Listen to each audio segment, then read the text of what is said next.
रहा है कि 12 साल से ये चुप क्यों थे, 12 साल तक ये चुप क्यों थे, 12 साल पहले बोले क्यों नहीं, इतने दिन तक वेट क्यों किया। तो मैं इसी चीज का एक जवाब देना चाहती हूँ। 2012 में जूनियर का कैंप लगा था लखनऊ। वहां पे एक शिकायत दर्ज हुई थी पुलिस स्टेशन में सेक्सुअल हरासमेंट के खिलाफ में। 24 घंटे के अंदर ही उस एफआईआर को भी उठवा लिया गया और उस मामले को वहीं पर रफा दफा करवा दिया गया था। उसमें 5 से 7 लड़कियों ने कंप्लेंट दी थी पुलिस स्टेशन में सेक्सुअल हरासमेंट की। दूसरी बात, 2014 में आप लोगों ने सुना भी होगा, कोई एक फिजियो था हमारा, ट्रेनर और फिजियो दोनों काम करते थे। वो नेशनल कैंप में थे, गीता फोगाट के साथ वो उनके ट्रेनर थे। उनकी वाइफ भी रेसलिंग करती थी, वो उस टाइम पे नेशनल कैंप में थी। उन्होंने कुछ हरकतें देखी नेशनल कैंप में होते हुए। जब उन्होंने उसके खिलाफ आवाज उठाई, कोई चीज को बताया, बाकी जो भी लोग थे उनको बताया, 24 घंटे के अंदर उनका कैंप से नाम कट गया, उनको कैंप से बाहर भेज दिया गया। साथ में उनकी जो वाइफ थी उनका भी नेशनल कैंप से नाम काट दिया था और वो उस दिन के बाद से आज तक कभी भी किसी कंपटीशन में पार्टिसिपेट नहीं कर पाई हैं। तीसरी बात,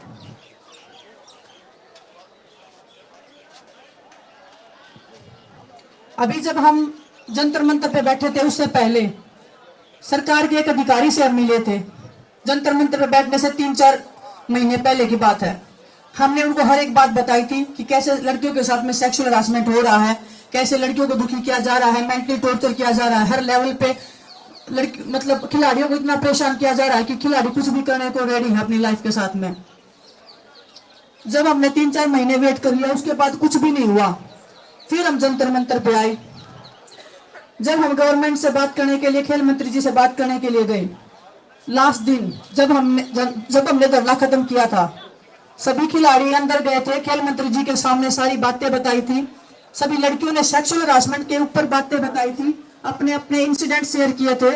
सभी लड़कियां रो रही थी उनके सामने ही, लेकिन कोई भी एक्शन नहीं लिया गया था। उस टाइम पे भी खेल मंत्री जी ने कमेटी बना के उस मामले को फिर से रफा दफा करने की कोशिश की। तो आप देख लीजिए, हमने हर लेवल पे हमने आवाज उठाने की कोशिश की, लेकिन जिसने भी कोशिश की उस मामले को वहीं पे दबा दिया गया। तो जो वो बोल रहा है कि 12 साल से चुप थे, तो आप देख लीजिए 12 साल से हम चुप क्यों थे। हमें रेसलिंग करना था, हमारी लाइफ, हमारा कैरियर, सब कुछ हमारा दांव पे लगा होता है। इसलिए हमारे अंदर इतनी हिम्मत नहीं हो पाई कभी भी। आज हम उस मुकाम पे पहुंच गए कि हाँ, अभी तो इससे आगे तो मौत है। तब हमें हिम्मत आई, तब हम लोग साथ में कि क्योंकि जब भी किसी एक ने आवाज उठाई तभी उसकी आवाज को दबा दिया गया। इसलिए सब लोग इकट्ठा आके आप देख लीजिए, हम इतने लोग इकट्ठा है, फिर भी एफआईआर नहीं हो रही है जल्दी से, उसके ऊपर कार्रवाई नहीं हो रही है। तो बहुत मुश्किल है ऐसे इंसान के खिलाफ खड़ा होना जो इतने सालों से अपनी पावर का, अपनी पोजीशन का गलत इस्तेमाल कर रहा है। एक बार हम बता देते हैं अभी काफी टाइम से यही क्वेश्चन उठ रहा है कि हम नेशनल्स नहीं खेलना चाहते या हम कोई टूर्नामेंट नहीं खेलना चाहते, हम सीधा ओलंपिक्स में जाना चाहते हैं, इसीलिए हम ये प्रोटेस्ट पे बैठे हैं। 2016 में मैं ट्रायल्स देके गई थी इंडिया में और मैं फर्स्ट आई थी। तो ये रूल होता है, जो इंडिया में फर्स्ट आता है वही क्वालिफिकेशन करने के लिए जाता है टूर्नामेंट में। टर्की में हमारा कैंप लगा हुआ था, क्वालिफिकेशन टूर्नामेंट के 4 दिन बाकी थे। 4 दिन पहले मेरी ट्रायल एक इंडियन लड़की के साथ ली गई, जबकि मैं इंडिया में फर्स्ट आके गई थी, सिर्फ मेरी ली गई। ये क्वेश्चन पूछना आप प्लीज उनसे कि सिर्फ मेरी टर्की में ट्रायल लेने का क्या मतलब। बाहर कभी इंडिया से बाहर जाके कभी इंडियंस की ट्रायल्स नहीं होती और किसी वेट में ट्रायल्स नहीं ली गई, सिर्फ मेरी ट्रायल्स ली गई। ऐसे ही अभी 2022 में एक लड़की की ट्रायल हुई और वो ट्रेन में थी, वो जीत चुकी थी अपनी ट्रायल। उसको ट्रेन में से वापस बुलाया कि कल फिर दोबारा ट्रायल होगी आपकी। उस लड़की ने विनेश के पास कॉल किया कि दीदी ऐसे हो रहा है, मेरी ट्रायल दोबारा क्यों ली जा रही है, अभी तो ट्रायल्स खत्म हुई है, मैं वापस घर जा रही हूँ। तो आप देख लो कि कौन अन्याय कर रहा है, कौन बिना काम की ट्रायल्स ले रहा है, कुछ भी कर रहा है मतलब, और एलिगेशन हम पे लगा कि हम टूर्नामेंट नहीं खेलना चाहते। और दोबारा जब उस लड़की ने ट्रायल दी, उस लड़की को हरवाया गया। पहली ट्रायल में वो जीत रही थी वो लड़की, क्योंकि 24 घंटे में उसको दोबारा वेट कट किया है। वो लड़की उस दिन ट्रायल वाले दिन भी वजन भी दोबारा लिया गया, उस लड़कियों का उल्टी हो रही थी। अब मैं खुद देख रही थी ट्रायल्स में, वो लड़की बार बार हर मैच के बाद में उल्टियां कर रही थी बेचारी। ट्रेन में रोते हुए उसने मेरे को फोन किया था कि दीदी ऐसे ऐसे हो रहा है। तो मैं भी लाचार थी, मैं बोली बेटा अभी या तो तू फिर इसको ट्रायल को छोड़ दे या तेरे को खेलना पड़ेगा, क्योंकि इन लोगों के सामने ना तो मेरी औकात है ना तेरी औकात है कुछ भी बोलने की। वो लड़की दोबारा ट्रेन में जैसे ही रास्ते में उतरी है, वो उसने ट्रेन पकड़ा है, वो गई है, उसको फिर से हरवाया गया। ये कौन सा रूल है? किसी भी इंटरनेशनल कंपटीशन, हमारे साथ भी चीटिंग होता है, हमारे साथ भी कभी कभी मैट के ऊपर गलत डिसीजन हो जाते हैं, लेकिन कभी अगर किसी विनर को घोषित कर दिया उसके बाद में किसी भी इंटरनेशनल नेशनल कंपटीशन कोई भी हो, हिस्ट्री उठा के देख लीजिए, कभी भी सेकंड टाइम उस बाउट को नहीं करवाया जाता, चाहे वो ओलंपिक गोल्ड मेडल की बाउट ही क्यों ना हो। अगर बाउट की बात है तो 2019 की बाउट आप निकाल लीजिए, मेरी वर्ल्ड चैंपियनशिप की सेमीफाइनल बाउट थी और ब्रजभूषण भी वहीं पे बैठे थे और उस बाउट में पूरी मतलब चीटिंग हुई है। उसके बावजूद ब्रजभूषण ने मेरे कोच को धमकाया कि आपने ऑब्जेक्शन क्यों किया। मैंने उनको बोला कि भाई मेरा कोच सही है, आप एक बार UWW से भी अपील करिए कि भाई आपने हमारे खिलाड़ियों के साथ चीटिंग की है। अगले दिन UWW ने इंडिया फेडरेशन से गलती मांगी कि हमसे गलती हो गई, हम जो चीटिंग हुई है आगे खिलाड़ियों का ध्यान रखेंगे, किसी के साथ ऐसी गलती ना हो। और दूसरी बात बताऊं, वो बोल रहे हैं कि अभी इन बच्चों को नेशनल करवाने दो, हमें बच्चों का नुकसान हो रहा है, बच्चे टूर्नामेंट नहीं खेल पा रहे हैं, वो बोल रहे मुझे फांसी पर लटका दो। तो मैं आपको बताना चाहता हूँ, एक उन्होंने अभी 2-3 साल से एक टूर्नामेंट चालू किया है, ओपन रैंकिंग सीरीज।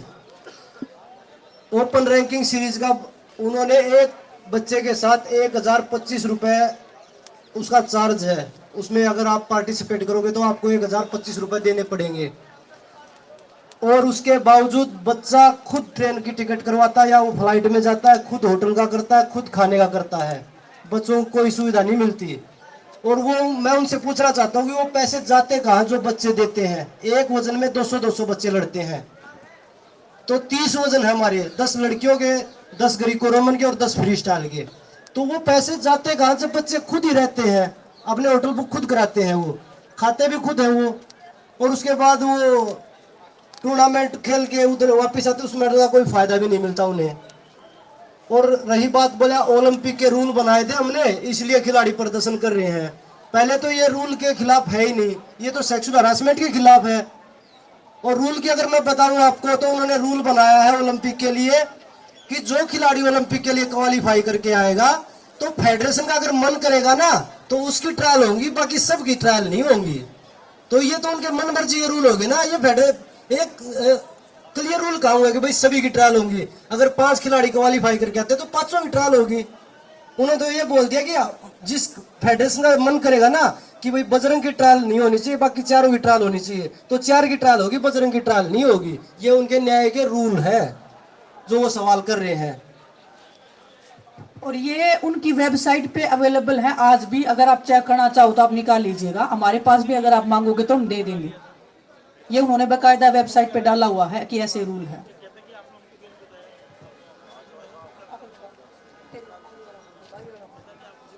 जैसे ये भी जैसे उनकी आईटी सेलेक्टिव हुई है और हमें सोशल मीडिया पे गलत कमेंट्स या जो भी है बदनाम करने की कोशिश कर रहे हैं, और वो खुद भी बोल रहे हैं कि हम मिलने जाते थे। तो सबसे पहले बता दूं कि IOA का एक इलेक्शंस का कुछ था, मुझे और सत्यव्रत को वहाँ बुलाया गया था, कुछ वोटिंग का सिस्टम था, तो वो कोई भी काम से बुलाते थे तो हम जाते थे, और वहाँ की जो पिक्चर्स खिंच जाती थी वो ठीक है कि हम मिलने गए थे। और विनेश का भी सवाल उठा रहे, विनेश को मतलब अब से लेके 2 साल हो गए ब्रिजभूषण से मिले हुए। वो या तो ट्रायल्स के टाइम पे मिलती है जो वो आते हैं, नेशनल्स के टाइम पे, इंटरनेशनल कंपटीशन में, लेकिन ऐसे पर्सनली विनेश को 2 साल हो गए वहाँ गए हुए, फेडरेशन गए हुए। और ये सारे उनके क्वेश्चंस का आंसर है जो वो कुछ भी बोल रहे हैं हमें, हमारा मुद्दा भटकाने के लिए और हमें गलत साबित करने के लिए। वो बोल रहे हैं ना कि 10-15 दिन पहले ही मिले थे, विनेश अपने हस्बैंड के साथ आई थी, बजरंग अकेला आया था। बजरंग मिला था उनसे लास्ट टाइम सीनियर नेशनल हुआ था, संगीता की मैच थी, तभी नेशनल में ही उनसे मिला था, और मैं तो 2 साल से उनसे मिली ही नहीं हूँ। अगर किसी कंपटीशन में आगे तो आगे, वो बोल रहे हैं कि रेसलिंग फेडरेशन में आए थे, मैं 2 साल हो गए रेसलिंग फेडरेशन में ब्रजभूषण से मिली ही नहीं हूँ। 2 साल तो मैं मिनिमम बता रही हूँ, मेरे को तो लास्ट टाइम याद आ रहा है 2018 में जब मेरी शादी हुई थी, तब उन्होंने बुलाया था खुद कि आप आए हो, मेरे को कुछ पेपर साइन करवाने थे, तब उन्होंने बुलाया था, तब हम उनसे मिले थे। अदरवाइज मेरे हस्बैंड तो पहले और लास्ट टाइम तभी उनसे मिले थे।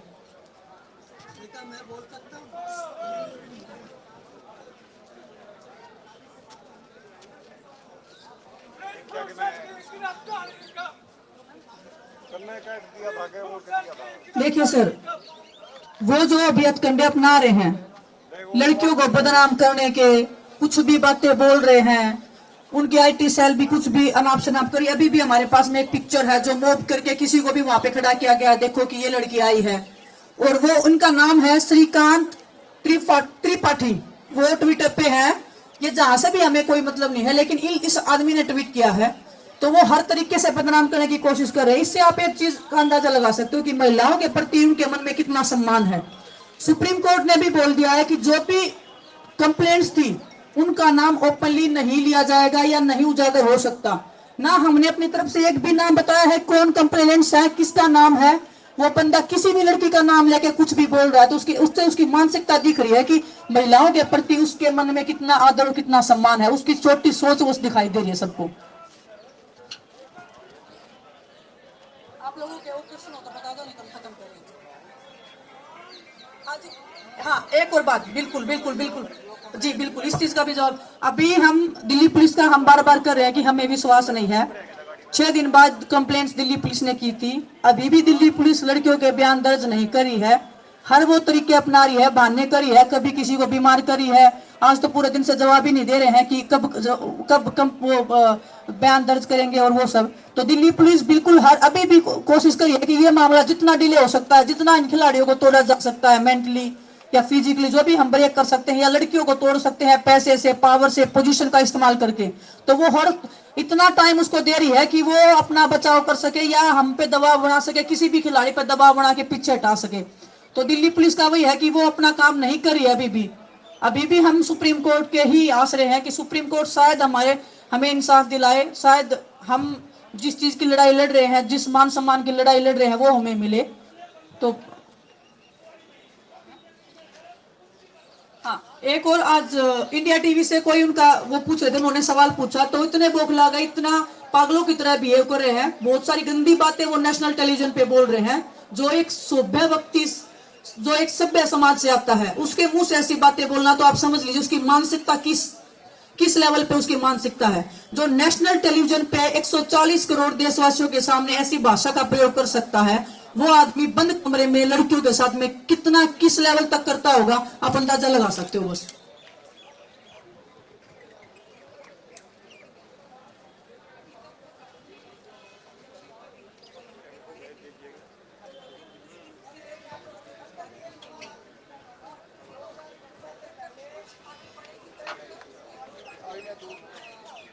देखिए, माननीय सुप्रीम कोर्ट पे हमें पूरा भरोसा है कि खिलाड़ियों के साथ न्याय होगा, और वो अपने क्षेत्र में इसलिए बैठे, वो अपने मनमाने पत्रकारों को बुलाते हैं वहाँ पे कि वो मेरे हिसाब से सवाल पूछे।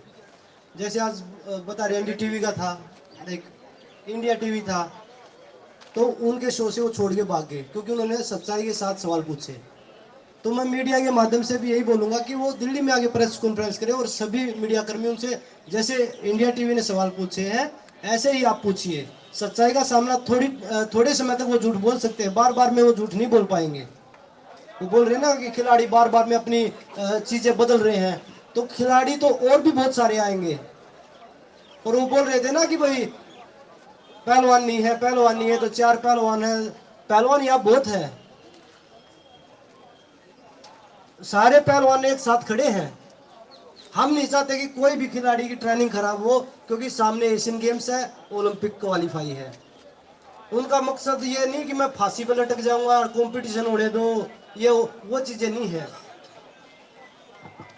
अगर वो सही में रेसलिंग की भलाई या रेसलिंग खिलाड़ियों की भलाई, हमारी भलाई चाह रहे हैं ना, आज भी वो बोल रहे हैं कि आप चले जाओ या कंपटीशन लड़ने दो, मैं फांसी पे चढ़ने को तैयार हूं। तो मेरा आप लोगों के माध्यम से एक रिक्वेस्ट रहेगा, अगर वो फेयर इन्वेस्टिगेशन चाहते हैं तो खुद पुलिस स्टेशन में जाएं, क्योंकि उनके ऊपर पोस्को एक्ट लगा है, नॉन बेलेबल ऑफेंस है, क्रिमिनल उनके ऊपर है।